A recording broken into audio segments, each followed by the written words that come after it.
Welcome back to the Big Sunday Show. Biden's pick to head the Federal Aviation Administration is withdrawing his nomination. Maybe this disastrous testimony in front of a Senate committee has something to do with it. Not sure I can answer that question right now. Sorry, Senator, I cannot answer that question. Well, thank you for the question, Senator. I'm not a pilot. Can you tell me what causes an aircraft to spin or to stall?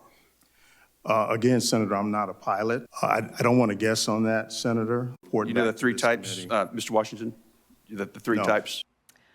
So, Kat, he is the CEO of Denver International Airport. I can't think of what's scarier, the fact that he was the pick for the FAA or that he's the CEO of Denver International Airport and he knows nothing about aviation. I think the scariest thing is actually that the only thing that's really kind of rare about this is that we saw him withdraw his name. Whereas in government, there's people all the time who aren't just, running something, but actually like making laws that affect other people who actually have no idea what they're talking about. I mean, how many people, just an easy example would be, want to ban AR-15s who think it stands for Assault Rifle 15. And they have no problem taking away rights from other people when they have no idea what they're even talking about. So the only remarkable thing is that this person was actually able to admit, maybe I'm not the guy for the job, because even though, you don't have to be a pilot, I'm not a pilot. Okay, but you're going to be in charge of what it means to be a pilot. So maybe you should have a little bit of knowledge of what pilots do. Or might have done some homework. Maybe some homework, some Googling. Yeah. Did he prepare at all? Did he even Google? Does he even know what the job entails? It didn't seem that way. But again, I would commend him for saying, you know what? I don't know what I'm doing. I'm going to get out of here, because that never happens in government. Well, it doesn't. Those are good points. And Charlie, this comes at a time where there's been a lot of near misses, plane crashes as well. I mean, they've increased substantially since the Trump administration. I think something by, there it is, or 39. There have been 39 near airplane misses under the Biden administration, up 77% from the Trump administration. Yet, this is what Pete Buttigieg, our Department of Transportation Secretary, is worried about. I'm still surprised that some people were surprised when I pointed to the fact that if a highway was built for the purpose of dividing a white and a black neighborhood, we have heard way too many stories from generations past of infrastructure where you got a neighborhood, often a neighborhood of color, that finally sees the project come to them, but everyone in the hard hats on that project don't look like they came from anywhere near the neighborhood. I mean, Charlie, you've got the Biden administration, they're checking those diversity boxes. But as we pointed out, I mean, there have been potential plane crashes where people will die. So isn't that what they should care about? Yeah, this is crazy concept. Yeah, exactly. This is why you don't put crazed ideologues in charge of things that actually matter. They're great in a classroom setting where they can sort of, spur debate and have conversation.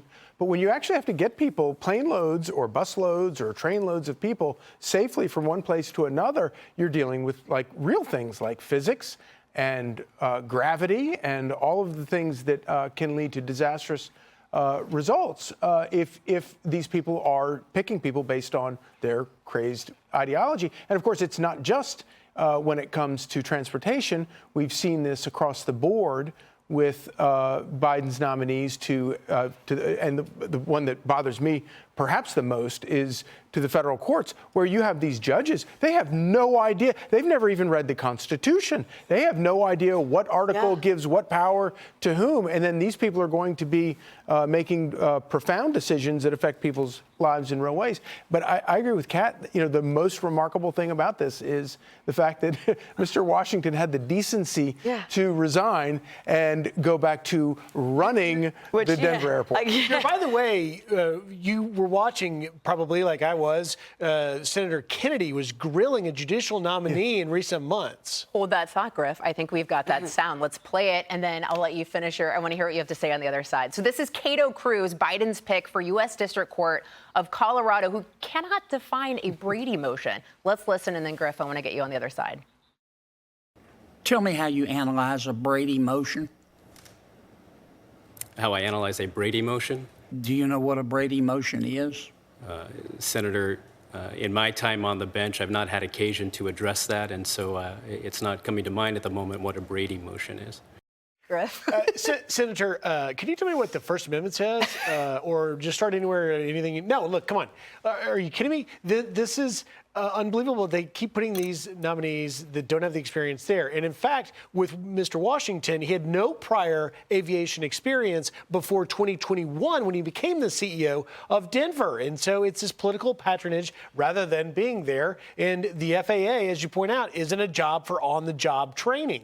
And it's just absurd. And that's why I think you and I were talking a little bit before this segment about even Democrats, Senator Sinema and possibly John Tester, according to the AP article I was reading, were saying that they were holding up this nomination because, God forbid, one of these misses causes a plane crash and the guy in charge has nothing to do with airplanes or aviation. That's a real problem.